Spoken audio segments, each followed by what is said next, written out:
ರೇಣುಕಾಸ್ವಾಮಿ ಹತ್ಯೆ ಪ್ರಕರಣದ ಬಗ್ಗೆ ಕನ್ನಡ ಸಿನಿಮಾ ತಾರೆಯರು ಒಬ್ಬೊಬ್ಬರಾಗಿ ಮೌನ ಮುರಿತಾ ಇದ್ದಾರೆ. ರಮ್ಯಾ, ಉಪೇಂದ್ರ, ಸುದೀಪ್. ಈಗ ನಟಿ ರಚಿತಾ ರಾಮ್ ರಿಯಾಕ್ಟ್ ಮಾಡಿದ್ದಾರೆ. ತೂಗುದೀಪ ಪ್ರೊಡಕ್ಷನ್ ಬ್ಯಾನರ್ ಮೂಲಕವೇ ರಚಿತಾ ನಾಯಕಿಯಾಗಿ ಚಿತ್ರರಂಗಕ್ಕೆ ಎಂಟ್ರಿ ಕೊಟ್ಟಿದ್ದು. ಚಿತ್ರದುರ್ಗದ ರೇಣುಕಾಸ್ವಾಮಿ ಹತ್ಯೆ ಪ್ರಕರಣದಲ್ಲಿ ನಟ ದರ್ಶನ್ ಅವರ ಹೆಸರು ಕೇಳಿಬಂದಿದೆ.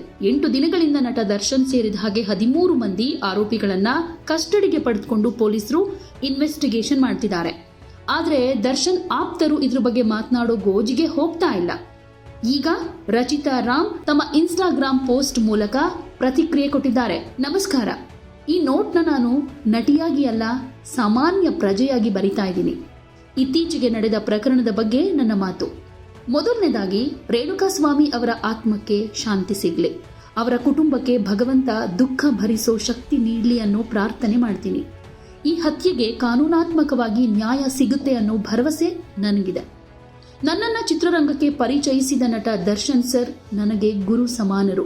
ನನ್ನ ಜೀವನದ ತಪ್ಪುಗಳನ್ನು ತಿದ್ದಿ ಮಾರ್ಗದರ್ಶನ ನೀಡಿದಂತಹ ವ್ಯಕ್ತಿ ಇಂತಹ ಪ್ರಕರಣದಲ್ಲಿ ಭಾಗಿಯಾಗಿದ್ದಾರೆ ಅನ್ನೋದನ್ನ ನಂಬೋದಕ್ಕೆ ಸ್ವಲ್ಪ ಕಷ್ಟವಾಗ್ತಿದೆ. ಏನಿದ್ರೂ ಸತ್ಯ ಪೊಲೀಸ್ ತನಿಖೆಯಿಂದ ನಮ್ಮ ಮುಂದೆ ಬರಲಿದೆ ಅನ್ನೋದೇ ನನ್ನ ನಂಬಿಕೆ. ನನ್ನ ಮಾಧ್ಯಮ ಮಿತ್ರರು ಈ ಕೇಸ್ನ ವರದಿಯಲ್ಲಿ ಪಾರದರ್ಶಕವಾಗಿರ್ತೀರಾ ಮತ್ತೆ ನಿಷ್ಪಕ್ಷವಾಗಿ ಕೆಲಸ ಮಾಡ್ತೀರಾ ಅಂತ ಆಶಿಸ್ತೀನಿ ಅಂತ ರಚಿತಾ ರಾಮ್ ಪೋಸ್ಟ್ ಹಾಕಿದ್ದಾರೆ.